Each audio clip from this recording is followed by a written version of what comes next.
All right, so our guest today is Tchwella. He's the product manager at Solana Labs. Tal started his journey way back as an intelligence officer in the IDF. He continued his journey as a product manager in a company that got acquired by Teva Pharmaceuticals. Then he founded and served as a CEO of a profitable bootstrapped global cybersecurity company that reached over $10 million in 18 months. And if it wasn't diverse enough, he later was an associate in a venture capital. He founded another startup, and before starting working for Solana, Tal was the product manager at Meta and helped building Meta's Web3 infrastructure. So I think it was by far the most long intro that I had in a while. But first of all, thanks for coming, Tal. Thanks for having me. I think we'll start off with the most interesting question, especially for me personally, and for a lot of the people in the audience, I'm sure. What made you leave Meta and work for Solana? Meta, I think, was an amazing time. We built really cool infrastructure for Instagram and for Facebook to be able to display NFTs and also buy NFTs. Mm-hmm. I think that I was excited about the greenfield opportunities in the crypto space in general, having now been a part of that community, whether it spans identity, DeFi, the type of stuff that is happening with NFTs, and wanted to do it at a place that I think provides the scalability to enable the future use cases of crypto for normies. So I think to me, that was the only place to do that was Solana, that has a good reputation, a great network, and amazing people that I really enjoyed working alongside with when I was at Meta. So overall, it made the decision easy. Got it. And I'm asking it because, besides the institutional adoptions, entrepreneurs and investors that are investing and building in Web3, we are seeing that talent shift, so-called, from Web2 to Web3, which is exactly what your case. From your point of view, do you think it's really a thing and it's still a trend with the bear market and everything, and you are seeing that shift still happening? That Web2 companies are adopting Web3? Not necessarily Web2 companies, but just the talent that works in Sure. Meta and other successful Web2 companies. So for sure, I think that once you get pilled, right? Once you go down the rabbit hole, a lot of people really enjoy this space. I think there are part of it is the community. On the back of ETH Denver, where there were 25,000 people, really interesting conversations, discussions about what the future should look like. I think that's what is really exciting about this space is the potential opportunities of how this will shape up the future, and therefore the number of opportunities where people can have impact on shaping that future right now. Mm-hmm. And I think that's why that's why I'm excited about this. I'm hearing that's why other people are excited about this. And I think there's a lot more that we can do, and we're doing it. So overall, I find it a very exciting time to be in crypto. And I think that once you're a part of it and you've tasted blood, you definitely want more. I'm sure especially when you live in the Bay Area, you've heard more than enough times about crypto and NFTs and Web3 in general. What was the tipping point?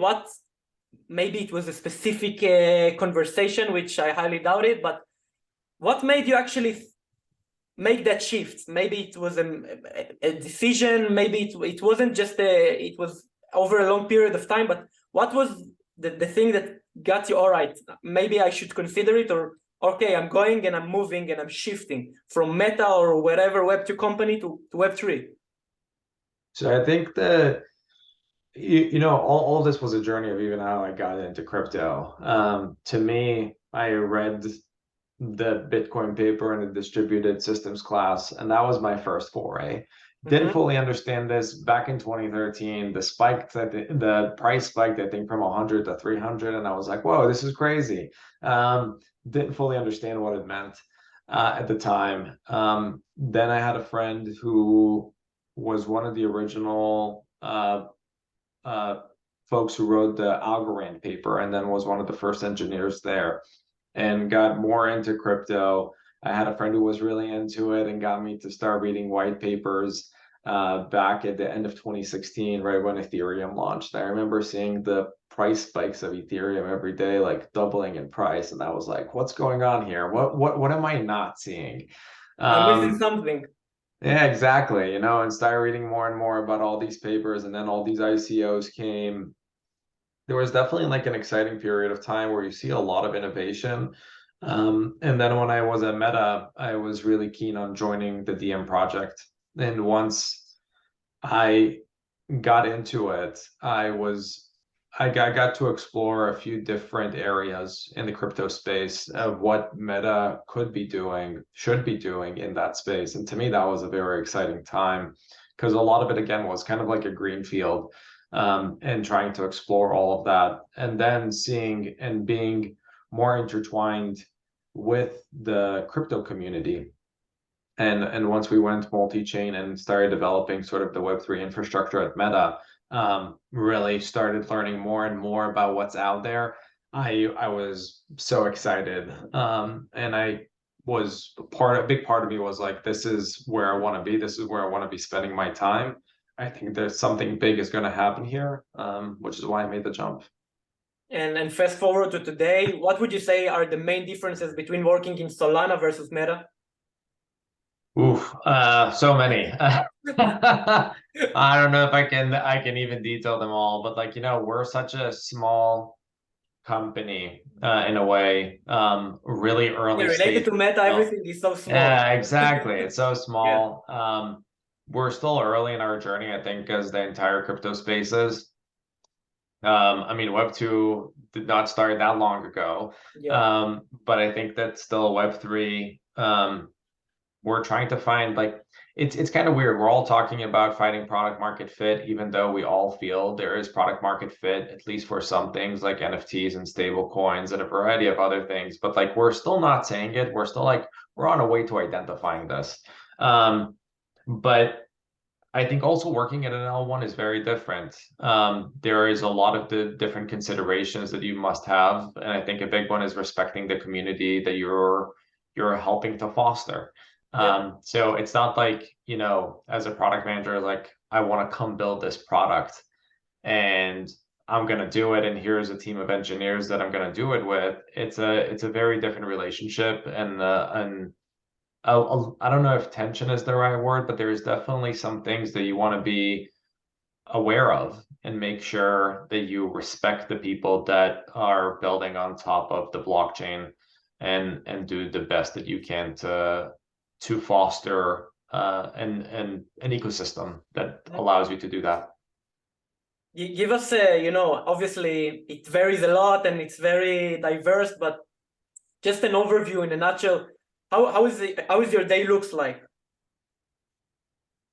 Right now, learning a lot about the different types of areas where we've invested in the past, and trying to come up with ideas of where we should be investing in the future. We've invested so far as Solana Labs in a lot of different areas, including DeFi, in NFTs, building a lot of infrastructure and the necessary primitives to make this happen. For example, we built a Solana Pay protocol.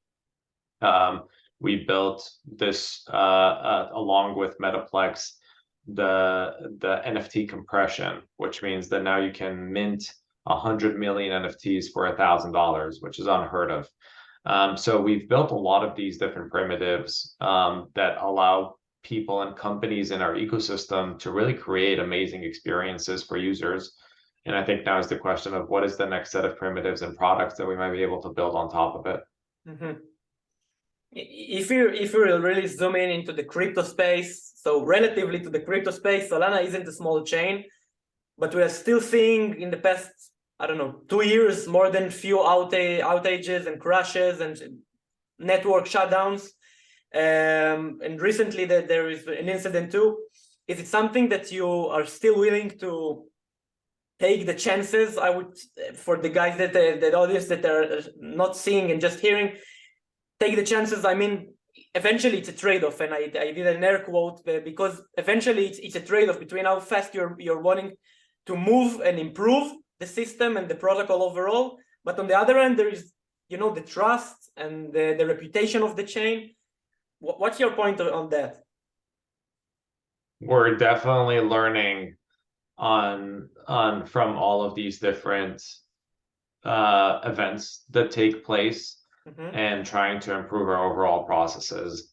I think there's definitely been that tension between how fast you want to move and how reliable your system is, and our focus is now reliability. We've done major upgrades to the network to make sure we're reliable, and we will continue to do so, even at the cost of adding new features at certain points in time to make sure that people can operate on our network with no issue. And is this something that you're communicating with the obviously the community itself, or is it something that you're more thinking about, you know, at Solana Labs or Solana in general, that it's how these are type of decisions and communications are occurring? There's ongoing communication with the validator community to make sure. I think the big change that is going to come in is Fire Dancer. So Jump Crypto is building a second independent validator client. Will be the second network to have this outside of Ethereum, which I think is very exciting. And this is going to increase the resilience and overall reliability of the network. Can you give him maybe in a sentence or two, elaborate more about how it works and what makes it unique? So the point of the validator client is, right, it's the software that runs on a machine that validates the transaction of the network. Building a second validator client, this one is going to be built in a completely different language. So the original one was built in Rust. This one is going to be built in C. The big shift that what this is going to enable is that with two independent teams building around the same specification, also in different languages, it means that there's lower likelihood of people pushing the same bug into those clients. So therefore, it's uncorrelated because of their differences in languages. All right. And also the teams like talk to one another about, you know, the protocol and what they can do, but are building it completely independently. So therefore, if one issue arises in one, it shouldn't arise in the other. You're basically hedging the risk. Exactly. We're diversifying the risk. And therefore there shouldn't be as many the number of those types of things should go down drastically if ever, because we now have that ability. We will have that ability as soon as it launches, potentially with the ability to then switch over if there are any issues. If one is performing, if one is not performing as well, people will be able to switch, and there should be some sort of equilibrium within the network of what people want to run and how they're going to run it. So I think it's overall a very exciting news. Definitely, and we're seeing Solana overall evolving and experimenting and doing refreshing things. Last month, CoinDesk published that Solana Spaces, your experimentation with Solana-themed storefronts closed, but you also have Solana, the Solana mobile device, which is another refreshing and interesting project that Solana is working on. What can you say about these two?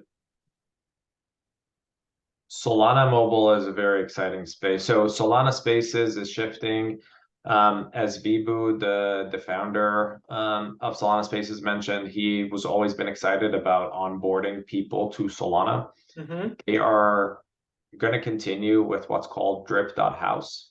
It's a very exciting project that they've seen kind of rise. What it does, it provides NFTs for people. So all you have to do is connect your wallet, and they'll start giving you dripping NFTs into your wallet, which I think is a very exciting thing, both connecting artists and users and providing a new ability for people to experience what NFTs are about in this new world. Solana Mobile, I think, is a very interesting project. It splits itself into two different areas. One is about Saga, which is a mobile device that we're building, but the other exciting piece of it and what lives on Saga and potentially is available for all the other phone manufacturers, which is SMS, the Solana mobile stack. What it allows is it provides the seed vault, which is on device sort of secure storage for your keys. Mm-hmm.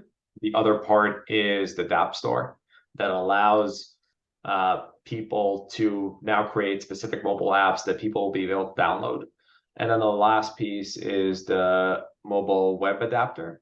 It allows applications now to create a mobile native experience to connect apps to the wallets and have those types of interactions in a way in a more meaningful and experiential way than before. So I think that is kind of providing the infrastructure to create new types of experiences in mobile, because a big part of our belief is that when you look today at the environment, a lot of people use mobile. They don't use desktop. Like we're seeing way more mobile users than web, the traditional desktop web or just pure desktop.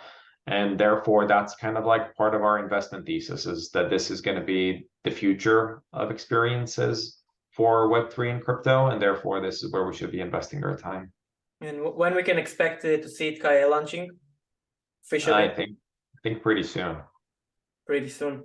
Okay, good enough. I'll settle with that. You mentioned the first part was the phone is the security. Can you elaborate a bit more about that? Because obviously the first thing that comes in mind is, okay, I lost my phone, so I lost my keys.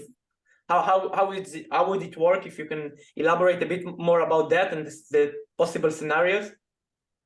So I think the team is working really hard to make sure that these are backed in all kinds of places. Of course, there is basically this is a ledger on a phone, right? This is maybe the best way to describe this. Yeah. So there are ways to recover your key, save your key in all kinds of different ways, and the team is working on more and more ways to do that.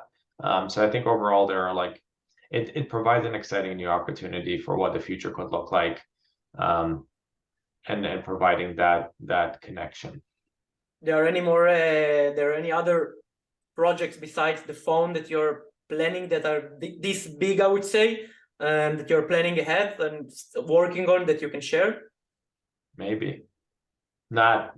I think as I mentioned, I think we're trying to figure out the next set of investments we're going to be making in this space. We're evaluating the existing ones and seeing how we can improve those and where are the areas that we can be investing in the future and should be investing in. Yeah, you're constantly talking about the future for the right reasons. Is there any vertical specific one that you're doubling down on? We're still in the exploration phase. We're talking to users of Web3. We're talking to developers in Web3.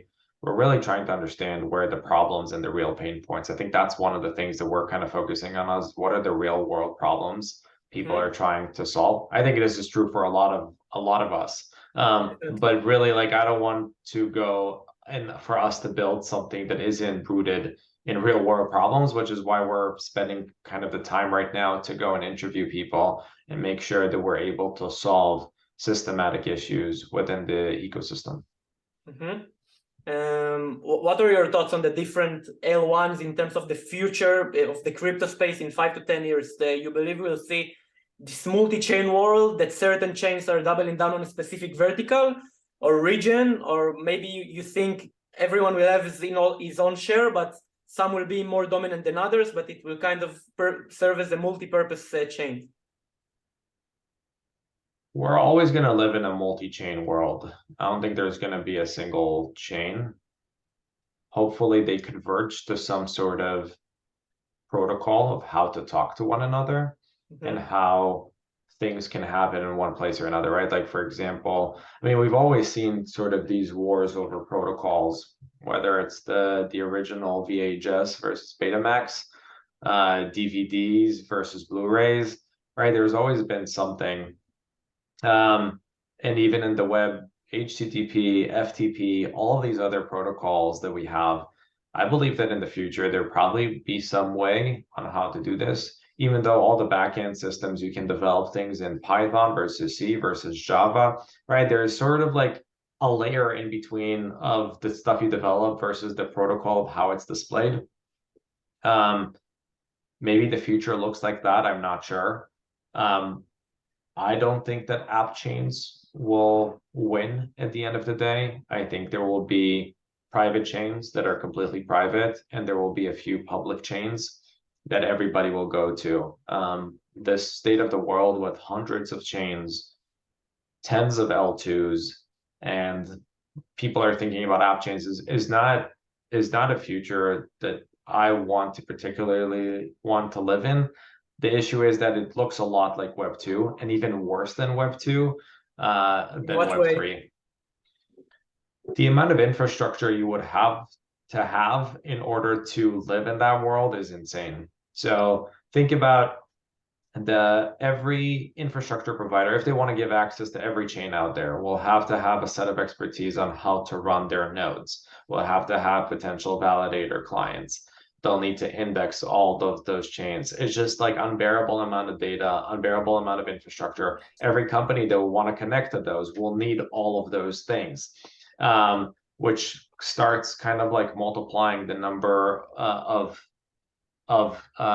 networks, right? It's an N times M type of thing, right? The N And number on of top of chains that, times it, the yeah, number it of adds so much companies. friction to the entrepreneurs So and much friction. creators.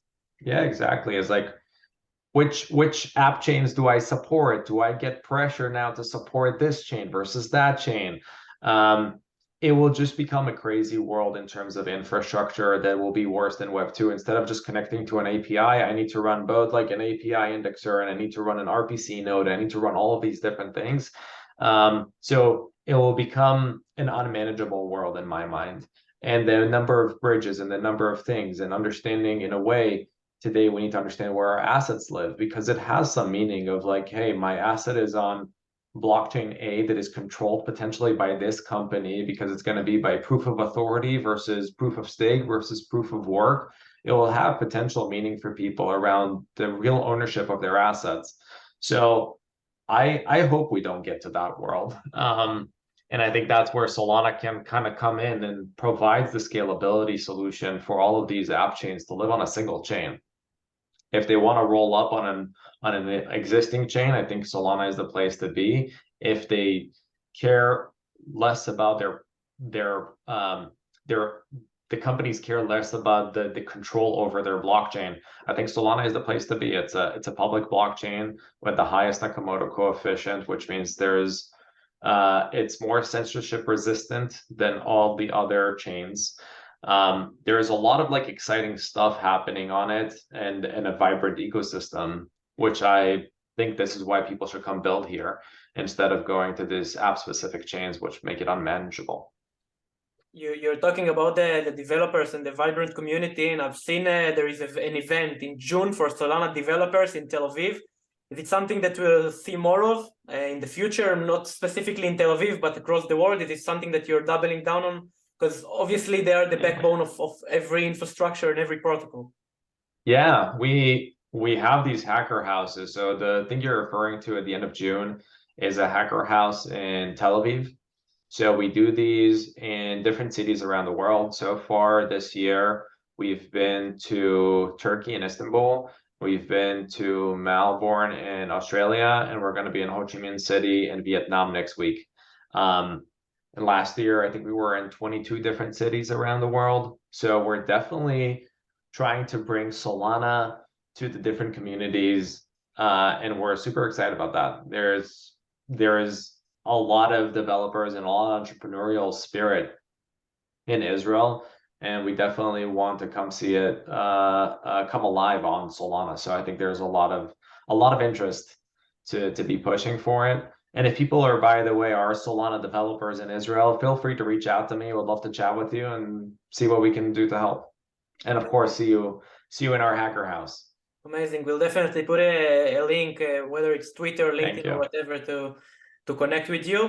Before we are wrapping up the first part of the podcast, what can we expect seeing in the next few years, I guess, or any kind of other resources that you want to provide for the anyone that wants to explore furthermore, building or researching more?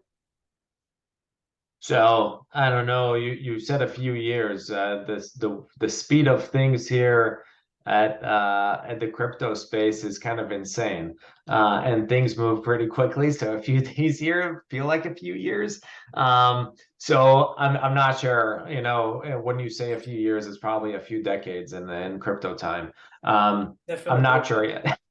So I'm not sure yet what is gonna be. I'm I'm with you along for this ride, right? I think we're trying to figure out what people are interested in, seeing interest in games. A lot of games on Solana. I think at this point there are over 40 games launched on Solana, with more coming.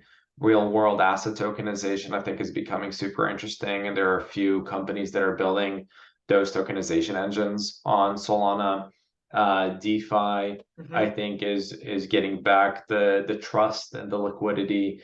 So I think there's a lot of exciting things happening there. NFTs, of course, always been big on Solana, and we're reducing the cost. So there's a lot of like exciting innovation that is coming, and a lot of different companies that are building. So I'm excited to see what the future holds, and I guess we're in this ride together. Perfect. So for the guys that are interested in heading to the second part of me and Tal talking more about product and in relation to entrepreneurship and businesses, you're more than welcome. For those of you that are less interested in that, thanks for watching. Let's dive in to the product side of things and to business stuff. Something that is very interesting to me, and I'm sure to a lot of others, is, you know, you talked about the first the part of the podcast about Meta and then Solana, which is relatively to Meta a small company, but still for a lot of people in the audience that are building their own business, Solana is still considered a pretty big company. How you're communicating your product strategy, which methods and tools you're utilizing in terms of, especially if we're talking about Solana, so how decentralized and community-led, I would say, would you say you are? I have a few more follow-up questions, but I'll let you I'll let you answer. So the question is about the community and on Solana? Maybe we'll start off with how you're communicating your product strategy overall. Oh, sorry. Yeah. So I mean, right now it's mostly like a lot of internal work together with external stakeholders. We're trying to do the research to understand the problems that people face in some of those different areas. And trying to understand what are things that people are building externally, and we don't want to step on certain people's toes, because, as I mentioned, it's all about the respect for the community and making sure that we're in a way not competing with those folks. So there's a lot of things we're trying to figure out. We might not even be aware of some projects and companies that are being built on Solana, so I think it's critical for us to do our homework and make sure that that is not happening to the best of our ability. And we are just trying to understand right now the problems and understanding where we might be able to add value based off of where companies, developers, and users are feeling pain when trying to come to Web3, I think generally, and Solana more specifically. Yeah, I think it's a big difference between just being a product manager in a startup or a regular company, as big or little it is, but and being a product manager in a protocol, and you're mentioning all the companies and developers that are building on top of it.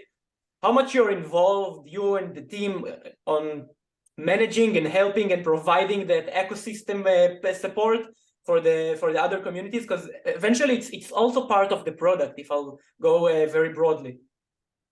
Yeah, I think it's a question of what is the product? Is the product Yeah. Solana the protocol, or are there products on chain? I think it's somewhat a combination of two.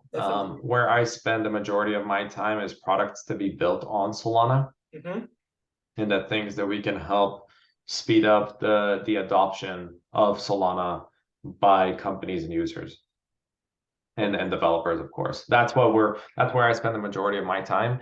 I think we have a very competent and experienced protocol team that is building the protocol, and I think they understand the problems and the things that they need to do.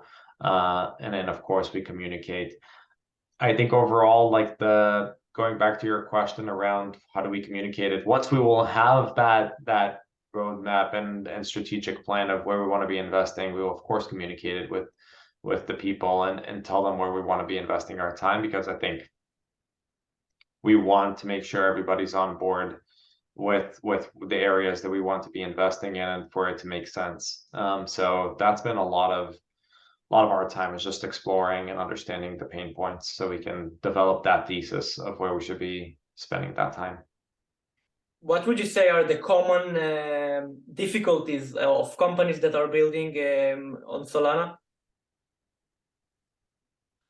It doesn't have it doesn't need to be necessarily on the difficulties with the protocol, but maybe just to give a broader view and perspective of the difficulties and how you're helping them and navigating through the difficulties, building just a Web3 project or a Web3 startup. Yeah. So some of the things that I've been hearing, I don't think are Solana specific. I think they're like more Web3 specific. Yeah. There are definitely issues and challenges with how do you onboard a user to Web3. Currently, to acquire a user, let's assume they're a Web2 user. How do you acquire a Web2 user and convert them to a Web3? And what is the action you want them to make in Web3?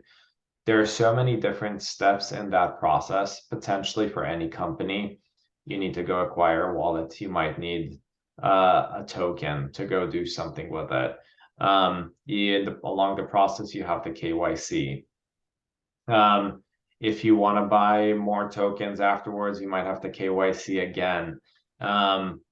You want to list it, you need to connect that wallet now to a dApp. Do you trust it? Do you not trust it? Right? There are like so many different things that are taking place in this onboarding process that are crypto, are Web3. Yeah. And I think those are the things that we might want to focus on in the future and help other companies that are already operating in the space focus on, kind of create better experiences for users on how to onboard, how to interact with blockchain experiences. And in a way, how do we abstract Web3 away from the user? I think we as the crypto natives understand what we're doing, but like to onboard now an additional user, I always go back to my parents, specifically I think my mom is like, would she be able to use this product? And the answer is no. I'm doing the same with my father. Yeah, exactly. So I think that's kind of like, how do we help explain to them what we're doing? Mm-hmm. And how do we make it easy for them to start interacting with these Web3 experiences? So that's where I think we need to be spending the majority of our time, is creating useful experiences for normies. And that's kind of like the challenges that we're seeing is the onboarding, the wallet, the on and off ramps. So a lot of work still to help in that and smooth out that process. We are seeing the vast majority of the activity, I would say, and trying to improve, especially the front end, the UX, and the off ramp and on ramp. So using fiat, for instance, and I think a good example for it, for instance, is Starbucks and what they have done. What do you think besides like UX and paying with fiat essentially would help drive that adoption of Web2 users, if any? For example, custodial versus non-custodial versus MPC wallets, right? There is, like you mentioned earlier, is like, what happens if the user loses their keys? That is still like a big issue that we need to go figure out. In a way, a lot of Web3 is built on this notion of trustlessness. I don't need to trust anyone else. Today, a lot of what we do in life is trust other people. And in a way, we as a society cannot operate without trust. And I think we need to start bringing a little bit of trust into Web3. If I like, for example, I wouldn't have friends if I didn't trust my friends, right? So yeah, right. So there needs to be some sort of like core trust component in this space. and we should make sure that adversaries cannot fool us or scam us or rug us or whatever verb we want to use, and protect against those versus this concept of trustlessness and everybody as an adversary. So I think that's kind of like the shift that we need to make in our minds and start working towards. There is some component of trust, but how do I make sure that trust isn't broken? So not completely trustless internet after all. Yeah, I mean, if that's the case, I think that will be a pretty unhappy world to live in if I can't trust anyone. Yeah, definitely. I think that more than that, I would want to touch on the point of maybe even earlier stages of startups, and not mentioning maybe some sort of protocol. I would say I'll if I'll need to ask something specifically about earlier stages of products in general. What would you say are the main components for a healthy, sustainable, and growing protocol? Not talking about specifically a product, but more of protocol.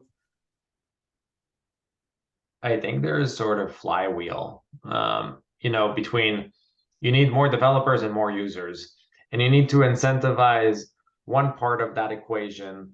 So they can start, creating this flywheel. And I think we've sort of been focused on organic developers at Solana, which I think so far has been the right call for us. What do you mean by organic? Organic growth of developers. All right. Not to name names, but like there's also the acquire developers, right? Like we just pay through the nose and get developers to come to my chain. And those people, will help bootstrap the system, but are they here to stay? And I think that's what we've been looking for, is sort of that sustainable, growing community that will stick to the chain that are operating on. And I think that that's something that we're seeing through these hacker houses, and in a way, other chains are starting to copy, because we are seeing it work, but we're seeing it work because we are seeing the growth in those markets and the areas where we want to be. So for us, it worked so far, and I think we've seen it through the Electric Capital report with over 2,000 developers in the Solana ecosystem. And growing. So I think there is something exciting about that we keep seeing the growth of developers and people coming to these hacker houses because they're excited about Solana and want to learn more and want to develop on top of Solana. And we believe that through that, more users will come because we'll have more dApps and more types of experiences. And that will therefore bring more developers because now they see the users, right? And that will kind of create the flywheel. Yeah. So focusing on the sort of harder side to acquire, which is the supply side, which are the developers that are manufacturing, producing, creating the different use cases for the protocol, for Solana. Yeah, I mean, looking at a protocol that isn't a protocol in the Web2 world is like Roblox in my mind, right? They built an ecosystem of developers building games. It took them about 15 years, but they've been able to create that flywheel of let me get developers, I'll get users, get developers, more users, right? Like that's kind of like the cycle. And like I think Roblox is an amazing ecosystem that has been built from the ground up.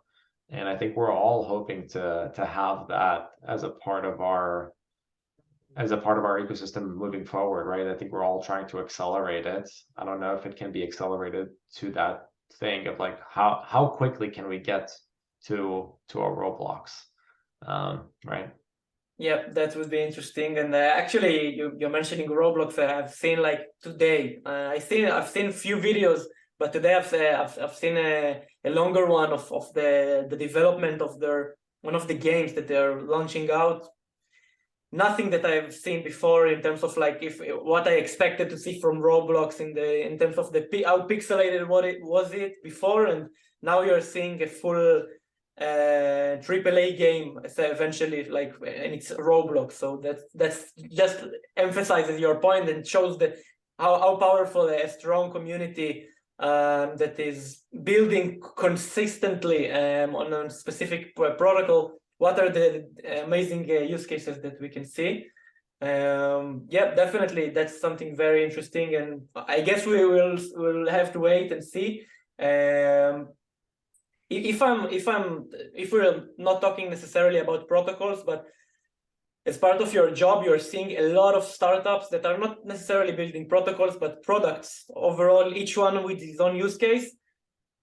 If I'm trying to boil down few principles and takeaways that you took from maybe common mistakes, maybe things that you're advising all of them, because you're seeing the vast majority of them are not doing that, what would you say are the few tips and takeaways, I guess, for the audience that are building products in Web3 in general? I'd love to see more monetization in Web3. I think there are a lot of exciting products, but in a way, there is some sort of ethos that everything has to be open source and that open source doesn't make money. And that doesn't need to be the case. I think there are really exciting things that people are building, and they can try to figure out how to monetize them earlier on, or at least, think through what they should open source, when, how, what. There are so many different things there, and if people, by the way, are thinking about those things and wanna discuss, feel free to hit me up. Happy to chat through this, because I think at the end of the day, if everybody's giving away everything for free, it'll be pretty hard for people to make money here and therefore sustain this and keep it alive. So to me, think about your business, think about what's the potential revenue model down the line, even if it doesn't exist today, that could help you create a sustainable company. And I think that's kind of like one of the challenges. We call these projects companies. Oh, sorry, we call these companies projects. And we kind of expect them to stay a project. And what is a project? A project is, it's like a side hustle. It's just like it doesn't have to do anything. Yeah. It's okay. And I think to me, that's kind of like one of the challenges that we have. We don't have projects on chain. We have companies on chain building real products. And those products need some sort of ability to later on monetize themselves. So excited to see sort of the new wave of products that are going to come on chain that are not fully open source. And I think there's something about that ethos. Some things can and should be open source, but there potentially should be an accompanying product that you are able to charge money for, or some of it could be the things that you open source, like we've seen it like with Red Hat being able to do it, right? There are companies there have found a way to do it. And I think those are the things that we should be exploring. But overall, I'm excited about the community and how people are coming together.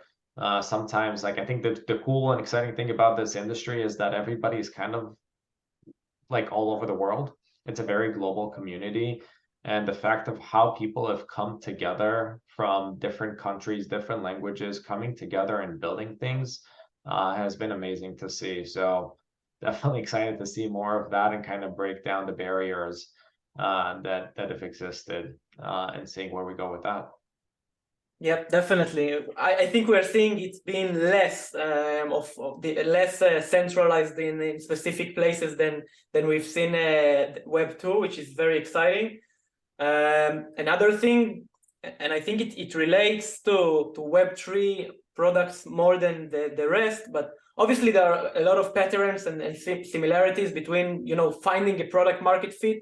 It's a product. Eventually, the principles are the same, but due to not only the bear market, but overall the adoption of crypto and Web3 space in general, there are still differences, especially for the products that are not being launched to, I would say, Web3 native users. So the ones that are kind of trying to bridge, and we were talking constantly about the adoption. So how would you suggest to approach to these kind of products that are trying to bridge between Web2 to Web3? To find that product market fit, because essentially that's trying to do something that is not being fully done. I hope I made my point clear. So how would you approach that, or you suggest approaching that in terms of finding and trying to find the actual product market fit and think about building and iterating it? I think we're all experimenting, right? That's all it is. It's experimentation until you find that product market fit. I don't think anybody has the 8 ball they can shake and just tell us the answer, right? I think we're all I trying to hope you still you find it. will. Yeah, I hope so too. I think that's a holy grail we're all working towards. And in a way, there's a question of like, how can we as blockchains and protocols can come together to start expanding the pie instead of try to fight over the same pie. So I that's something couldn't that agree more on that point. I think it's something that I'm seeing constantly happening, and people tend to forget so easily how small, relatively, the crypto and Web3 space is. There are so many blue ocean opportunities that people are not thinking enough about. Yeah, I agree. So excited to see how that evolves and if other blockchains also wanna like happy to chat how we might be able to collaborate to make things happen and what are the opportunities. I think we're all fighting over the same crowd right now, and I think it will be amazing to start thinking how we can bring additional people into this amazing ecosystem that we're building. So I think there's a lot, as you mentioned, a lot of blue ocean opportunities that we can kind of take advantage of if we collaborated more and thought about this and put resources together and minds together to make that happen. Yeah, definitely, definitely.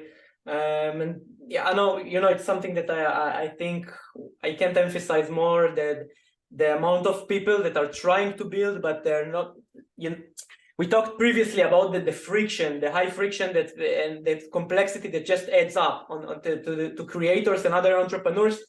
And I think part of it is due to not only the complexity of the users, but for the other, especially non-technical founders, and or maybe technical founders that are trying to bridge and come from Web2 to Web3, but they don't have a circle or a few fellows that are already in the Web3 ecosystem. And I think that it's also part of it, and I hopefully will get better at that part too. We're about to wrap up the episode, and I want to ask, we are doing 5 questions in 5 minutes or less. So it's more personal about yourself. Let's do it. All right. So first of all, what's your favorite book that you would recommend? Oof.